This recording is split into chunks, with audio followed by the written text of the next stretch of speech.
G'day folks, in this video I'll show you how you can solve the Mahjong 3x3x3.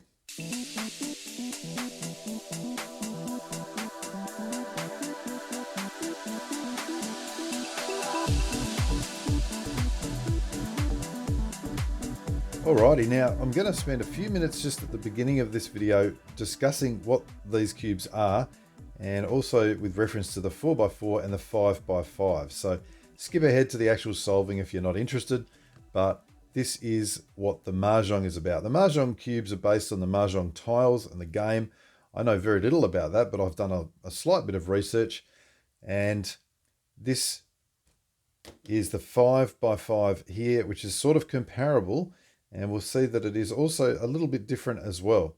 So the first thing that I'm going to do is in fact, I will look at the 5x5 because it's a little bit easier to see the fact that it's solved.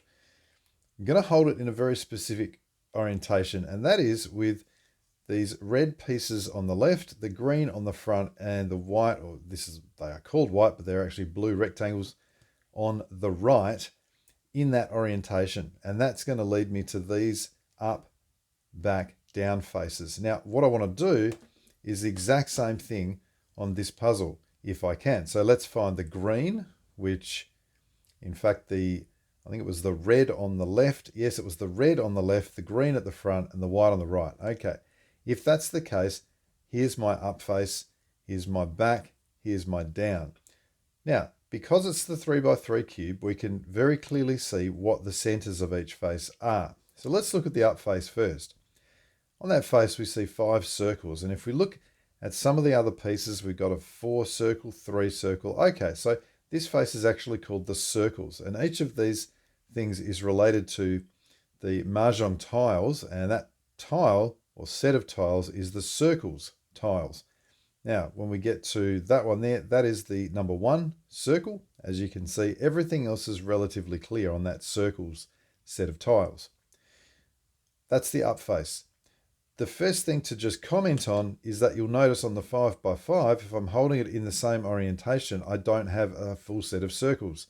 What's going on? Well, there are 9 circle tiles as far as I understand it. Obviously, if you've got 16 or 25, you've got too many. So what they've chosen to do here is the number 8, the 8 circle tiles. Now, I'm not 100% sure, but I think the number 8 has some sort of significance in Chinese because, interestingly, the same thing is going to happen on another of the faces. We'll see that soon. So that's the circle face. The back face, looking at that, this is going to be the character's face. And that's the central character. If we find another piece which has a character on it, there's a few here you can see. They're all the same sort of thing. But what you'll notice is that the red character is exactly the same on each part. It's just the blue that is changing. And in fact, the blue parts are the numbers 1 to 9. That's about the only thing I remember from my time learning Chinese in school. That's the number 1. 1, 2, 3, 4, 5, 6, 7, 8, 9, 10. There's my 1 to 9. And you can see the center face. If I'm going 1, 2, 3, 4, 5, that is the number 5, just as that's the number 5 there. So that's the characters. The down face is the bamboos. And all of the bamboos, well, they called the sticks or the bamboos or whatever, and you can see that they look pretty normal, except for this one here. This is actually part of the bamboo face. Doesn't look very bamboo to me, but it is the number 1 bamboo, which is a bird, normally. I must admit, initially I had no clue what this was about, and my 5-year-old daughter looked at it and said, "Daddy, it's a bird." And I went, "Oh yeah, it is too." So the interesting thing for me is if that's the up face, which is the dice, and I come back to my 5x5, and I move to the back face, which is my characters, when I do the same thing here, suddenly I have a face full of birds, which is from the bamboo face. And then I move to the down face, and on the 3x3 I have the bamboos. On the 5x5 and the 4x4, I have the characters. So for some reason that's unknown to me, they've switched these 2 faces and these 2 faces alone. I would have preferred that they kept everything basically the same. So I'm not really sure why they do that. If you know, by all means let me know. But That is really the only difference in terms of the faces, in terms of the positioning of the faces. Now, clearly, the other differences are that when you look at these, I've already commented on this one, you've got all different parts here, but on this face, you've got the single tile. The same thing happens on the characters, is that we've got all different characters on this face, but when we look at the characters here, we have, you'll never guess which character it is, the number 8.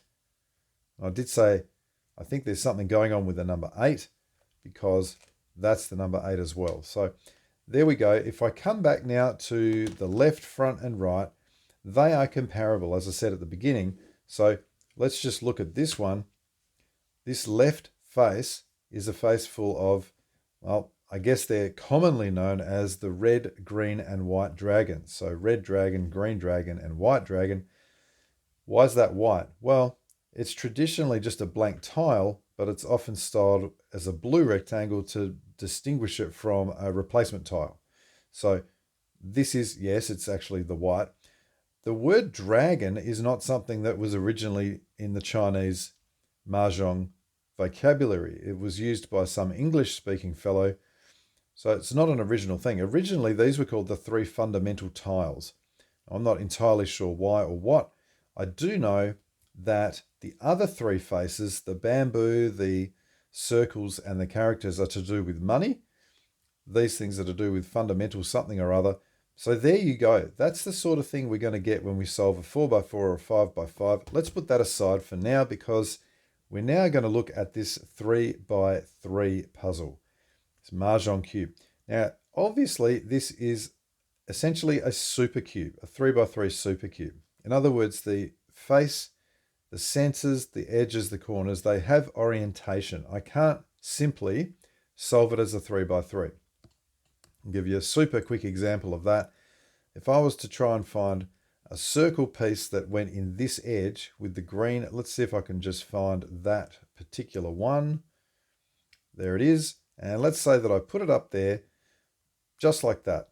That might be fine. This one here clearly is not, because in this one, the shape or the orientation of that green character is different from the center orientation.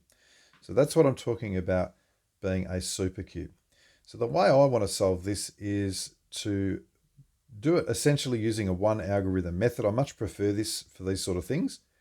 So I'm going to start with my circles face as comparable to my white face, make a white cross, make a circle cross, then fill in 3 of the corners, then do the middle layer edges, and then deal with what's going to become the top. So first thing, let's say that I need to sort out what positioning goes where. I can see here that that particular one happens to be matching with that center. So that's fine. What I would normally do is actually start with the number 2, because we know that these faces are going to go 1, 2, 3, 4, 5, 6, 7, 8, 9. So I like to get the 2. So I'm going to find the 2 dots, wherever that is, or 2 circles. Okay, there it is. Let's firstly turn that up, bring it round to the face that it belongs on. The first thing that I'd like to do is have a look at this particular face. And you can see that this particular face, it's not oriented correctly. So I'll bring it down to the bottom, turn it off, rotate the center, and put it back on until they are pointing the same way. The next thing I've got to do is just ponder, is that oriented correctly with regard to that one? Now, I'm going to tell you that, in fact, I need to do this. Stick around near the end of the solve, because I will show you exactly what's going on if you end up with 2 swapped edges at the end, which on a 3x3 would be easy. On a supercube, not so easy. So those are now correctly oriented, and I know that that's where the number 2 goes. What that tells me is that it's going to be 1, 2, 3, 4, 5, 6, 7, 8, 9. And so the next edge I'm going to do is the number 4. Find that 4 edge, it's there. So I can put it underneath here and just initially turn it like that as if I was going to place it and see if those match up. They do not. So again, I will just rotate that until they do. I know that's correct. So it's just this side face I have to worry about. 2, 4, 6 is this next one that I want. And that's the 8. There's my 6 there, so I'll just bring that down to the bottom. And the 6, very clearly now, it's going to go into that position, but in fact, it's not going to go in that position. 2, 4, 6. It is going to go in that position. I can see that that is not oriented, so I will turn that off, rotate the center, and put it back on. Now when I turn it up, that's fine. And the final edge is the number 8, which again is sitting here. So I'll turn that position down and put it on, and I can see they are opposite. So that means this center needs to be rotated. Put that on and put it up. Now, in doing that, I've just knocked out the 6, so I bring that back. So we have a look around. I can see it's going to be 2, 4, 6, 8. So it's 1, 3, 5, 7, 9 are the corners. Checking all these faces, they all look to be oriented correctly, so that's great. Now, I want to solve 3 of the corners. Any 3 will do. I prefer leaving the number 1 blank just because it helps me remember it. So therefore, I'm going to go and look for the number 3, 5, and 7 corner. Where do they belong? The 3 belongs here. Oh, fuck, not the 5. That's not even a corner. So the 3, the 7, and the 9 are what I want. Okay, there's the 3. It happens to be right underneath where it belongs. So all I want to do is up, up, down, down for as many times as it takes until it's oriented. Now, it so happens that it's placed that edge. That is not necessary and not required, but there you go. I suppose I'll leave it in. Let's find the number 5. Not the 5, I've done that again. Let's the 7 or the 9. So 1, 2, 3, the 9's going to go here, so that's underneath where it belongs. So that's an up, up, down, down. That's more like it. That edge would not normally be placed. This is the number 7. It's underneath and it's on the bottom. So that just means I need to do 3 up, up, down, downs until it is placed. Like so. Okay, let's have a look, make sure everything looks good. There's where the 1 is going to be. 2, 3, 4, 5, 6, 7, 8, 9. That is looking great. Everything still looks nicely oriented here. The next part is to get these edge pieces, and I've already got that one. I don't want to do this edge piece at the moment, which corresponds to the corner that I have not done. So that's done. Let's move around to here. The piece that belongs here is a white and a green.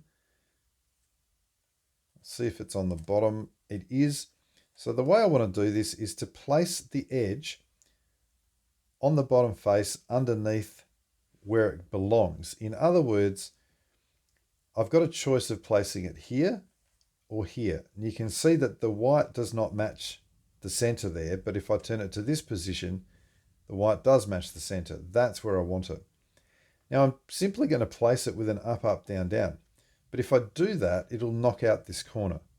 And that's why I've left my 4th corner free so that it doesn't matter when I do it. So I turn that around above where it belongs, up, up, down, down, and then turn that corner back, and it has not knocked out this corner here. And you can see that's looking good. This last one here is the red green, and you can see that is directly underneath where it belongs. So that's ready to go. Here's the corner I haven't done. Turn it above and then up, up, down, down. Then undo that. When you look around having done that, you'll see that apart from this corner and edge, everything else in these first 2 layers is done. When I'm at that point, I'm going to turn it upside down so that, if you like, my white face is at the bottom, my yellow face is at the top, and I'm going to continue as I would.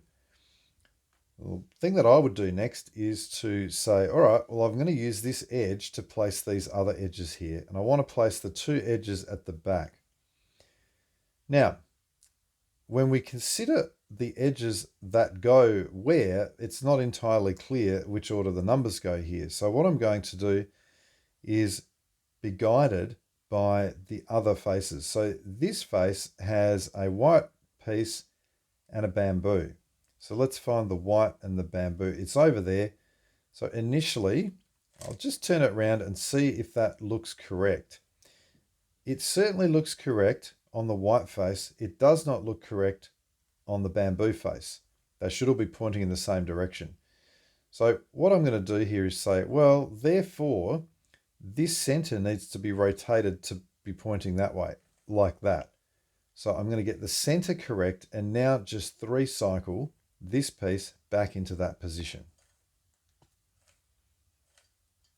Like so. Now that looks good. Okay. I do know that the center is correct now, which means this bamboo piece that has magically already lined up there, that was not intentional again, but it's happened, has also correctly oriented with that face.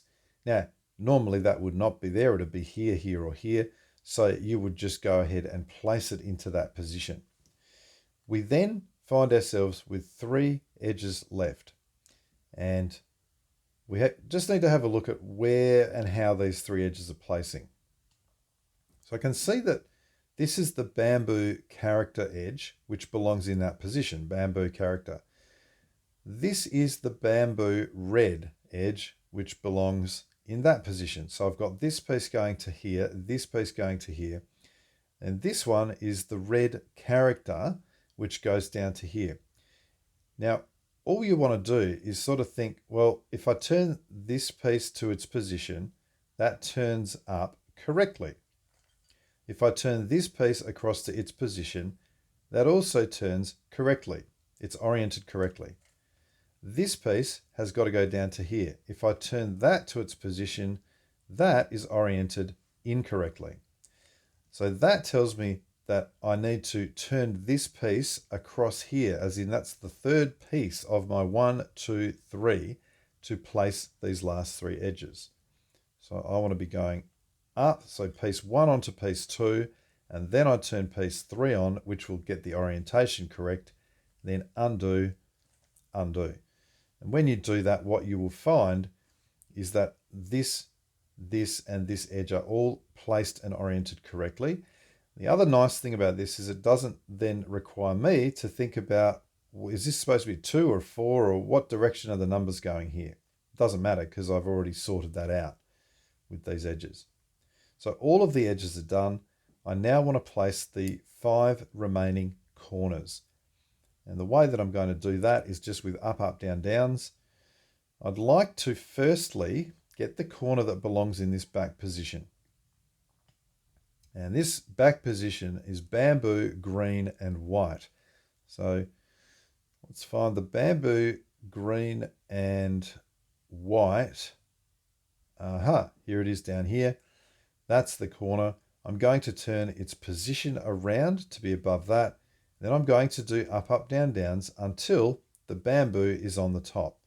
So I can see that it's sitting here, so I might as well turn it up like that instead of turning it up like that. Up, up, down, down. You can see that matches there beautifully. I'll turn that upper face back and that one is in. The next one I'd like to do this or this, doesn't matter. Let's see what we've got. Down the bottom I've got bamboo red character. Now, bamboo red character actually belongs here, so I don't care that that's there. I'm going to ignore that. Let's get this piece, which belongs here, down to the bottom first. So to get this piece down to the bottom, I'm going to turn the upper face, just do an up, up, down, down. Then I can turn the upper face back just to keep things where they should be. Okay, I can see that is the other white piece which belongs over here. So I'm going to turn that position. Now, I need to turn an up, up, down, down until the bamboo is on the top. And you remember for the bamboo face, it's actually the bird is part of that bamboo set of tiles.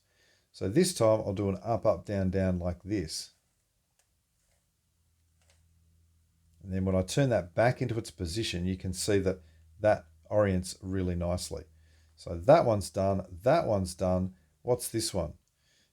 This is the bamboo with the green red, which is this position here. So again, I'm going to turn it down to the bottom with an up, up, down, down. And I'm then going to turn its position across and now do an up, up, down, down to place it and return it to its position. Now I've got those 3 done all I've got left is this one and this one, but I don't care yet. What I want to do is now just do up, up, down, downs in any direction until these bottom parts here look correct, including the edges. And at the moment, you can see the edges absolutely do not look correct here. So let's go up, up, down, down. Have a look. No, keep going. Have a look. No, keep going. No. No. Ah, now we're cooking. Now, I did 5 of them. I suspect if I'd gone the other way, I could have done 1 and got it in. But my point there is it doesn't matter which direction you go. Eventually, it will all come back the way it should. You can see that corner looks good. That corner looks good. And at this point, you will have one of two things. Firstly, you will have solved, as we have here. You can see everything is perfectly solved in position. Looks great. These last 2 corners have just magically appeared where they should. The other thing you may have is this, where you look at it and you see that these last 2 corners are in their position, but they are not flipped. They are oriented wrongly. And so you can see that this one here, the bamboo needs to turn up to there in a clockwise direction. This one here, the circle needs to turn down to that face in an anti-clockwise direction. So if you get this, obviously everything else is solved. What you want to do is just hold it so those 2 pieces are on the top face. So I could hold it like this or this, however I want. And I'll rotate this first one in whatever direction it needs to go. And this one needs to go clockwise so that that lands over to there. So that means it's an up, up, down, down 2 times, rotating this way. And because I'm rotating this way, I turn my right face first so that it's like that same rotation direction. So up, up, down, down. And I said do it twice. That is now done, and you can see that is correctly oriented. Then I turn that upper face to put the other piece in its position, and I do the reverse or the mirror or the opposite of that, which means instead of turning the right face first, I'm going to turn this left face. Up, up, down, down. Do it twice. And when that's done, I'll turn the upper face back, and that will take care of those last 2 corners. Now, I mentioned near the start that there was potentially something that could happen where you got 2 swapped edges on your last face. Let's have a look at that now. Okay, we are at the point where I've got all of the first 2 layers solved except for this again, and I've gone to place the edges, and I've placed these back 2 edges here, and I'm down to the last 3. And what I notice is that this edge here is in position and solved. This edge and this edge appear to need to swap. Now, it's not instantly possible to see that because of the orientation, so I'm quickly just going to flip both of those edges so you can see it. And now that should be much clearer, because what we can see now is that this edge needs to turn up into that position, and this edge needs to turn down into that position. We have a swap. How on earth do we deal with this? Because, as I said, on a 3x3 cube, I would simply turn that face 1 turn. But if I then go and try and solve this back edge back into its position, very clearly it is wrongly oriented. So I have a slight problem. I actually can't turn that upper face 1 turn. I really need to turn it back to there.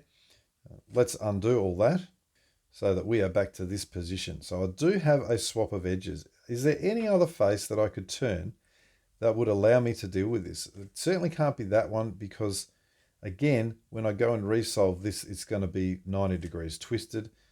Clearly can't be any of the others. What is going on? Well, the only thing that has happened is that on the very first face, this centerpiece has been wrongly oriented. And the first time this happened to me, I hadn't even realized it, and I was racking my brain going, what is going on? And that is the only possible cause of this. So as it happens, I think the way that things are oriented, if you look at all the rest of the pieces, they all seem to be, or most of them seem to be running downwards, or portrait orientation. So, when I look at this number, let's say I look at the number 2, I've got a vertical line there rather than a horizontal line. That seems to be vertical rather than horizontal. But if I look at the 5, that actually looks more horizontal rather than vertical. And so that is indeed the problem. So unfortunately, if you do get that, you're going to have to twist that face one turn and then go and resolve the edges, resolve the corners. And when you do that, you will find things are a lot better. So the way I would go and resolve it, you could probably use sunes and things like that. But to me, that is now correctly oriented. I now need to think about how I'm going to get these pieces back. Because when it was like this, I know that was the 2. So the 2 actually still belongs in this position. So I twist that, and I say, what am I going to do?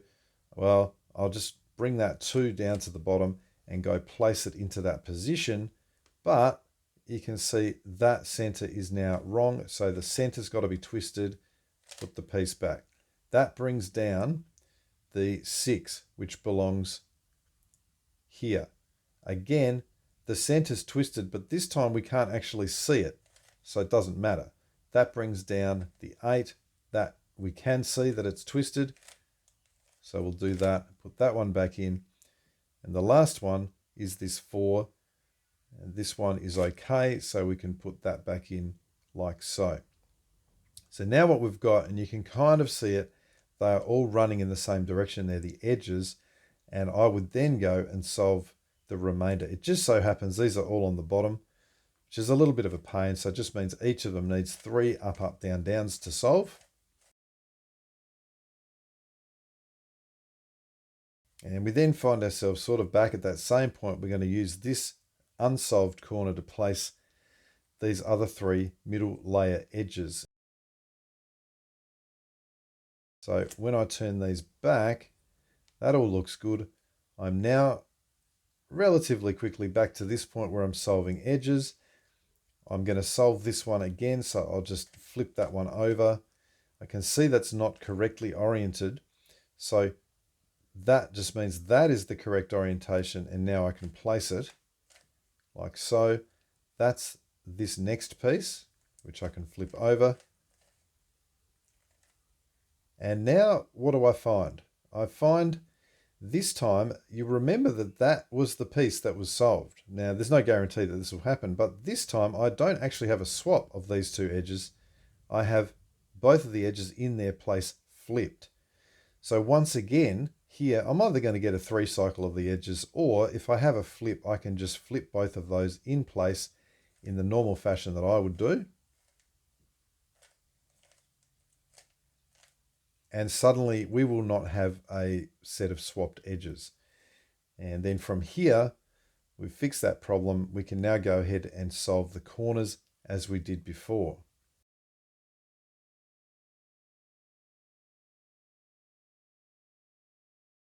And here we come back in and we see that when the edges and the corners at the bottom are good, those corners are also good. So that's my understanding of everything you could encounter on this Mahjong 3x3x3. Hope that has been enjoyable and helped. As always, thanks for watching.